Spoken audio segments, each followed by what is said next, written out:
Chapter 5. Robbie's point of view. I woke up in my bed and I could feel the sun shining on my face. I turned around expecting to see the prettiest face I had ever seen, but no. When I noticed Catherine wasn't in bed, I sat up straight. Did I do something wrong? I mean, we stayed up half the night just talking and then we slept. Maybe when I put my arm around her, it must have freaked her out. I hear something in the kitchen. You never know with these freaky hotel apartments, but there she was, still in the clothes I gave her, standing by the stove cooking breakfast. Why am I not surprised? What? I was hungry. She glanced back at me. She wasn't freaked out about her staying the night. I liked it. She had her hair up in one of those messy buns and didn't have any makeup on. I knew this was cheesy, but I like her like this. I could never tell her that though, because then she would yell at me for lying. I got up behind her and wrapped my arms around her stomach, with an A, and lean my head up against hers. I was slowly started to remember all the things that she told me last night. Like how her friends betrayed her and her boyfriend dumped her in front of a huge crowd, forcing her to go into exile. It's almost ready, Catherine said, breaking me out of my thoughts. Okay, I said, then without even thinking, I kissed her forehead. Ooh, bad move. I felt her body tense up a little, but she shaked it off. It must be the whole how she can't date me thing. I meant to ask her about that. We sat down and ate our breakfast. It was really nice having someone there with me. Catherine's point of view. Last night was special. For all you pervs out there, it wasn't like that. I mean, we haven't even had our first kiss yet. Robbie was just really understanding. He is a really good listener, and for me that's important in a guy. You can't date him, so why are you saying that's important as an important trait for him to have when you can't date him? We talked for a good 4 hours, and I must have fallen asleep before him, because when I woke up in his bed, he had his arms around me. In my sleep, I must have gotten comfortable and buried my head into his chest.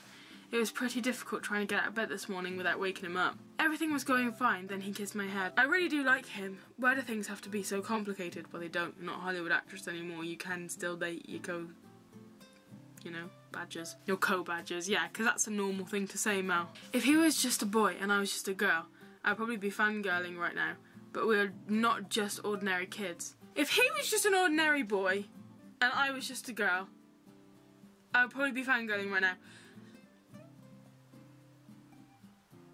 I'm not allowed to have feelings for him. Like, literally, it's one of my management's rules.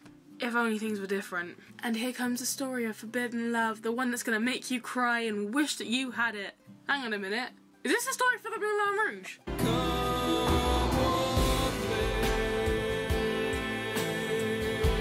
I don't want to string him along or anything, but how can I say no?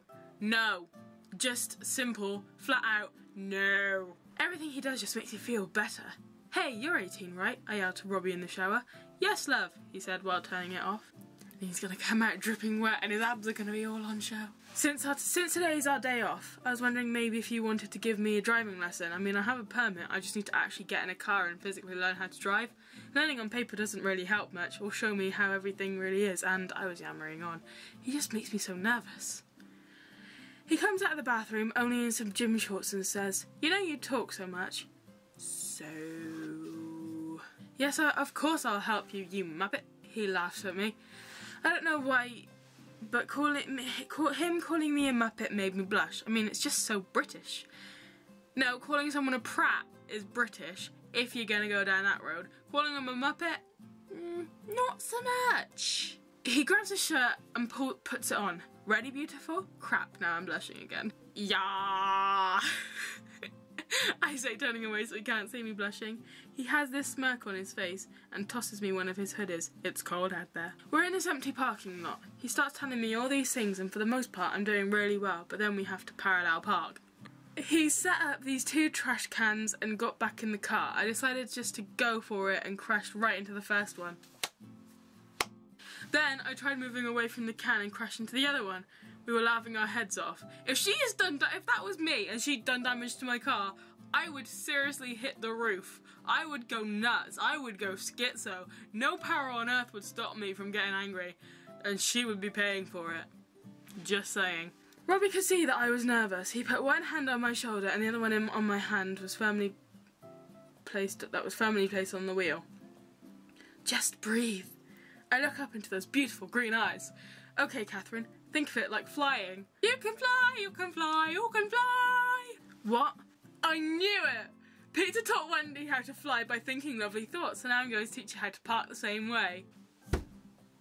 His voice was in a hush whisper, and even though I was incredibly nervous, he still found a way for me to stop everything I'm doing and kiss him. You're not allowed to do that. Think about the things that make you happy, your dreams, wishes, desires. He whispered all this in my ear. I glanced up at him. Our faces were barely an inch apart. Do you have it? I nodded my head as he leaned back and put a football helmet on. Oh, cheesy, cheesy. I bursted out laughing and smiled hugely at him. I took a deep breath and nailed it. It felt so good. I am gonna rock that driver's test, I said. He gave me that look again. What is up with him in that look? I've never seen anybody with that look before. He looked at me like he was in love with me. Probably because he is. Anyway, that's all from me for now. Thanks for your time. I'll see you on Tuesday. Bye.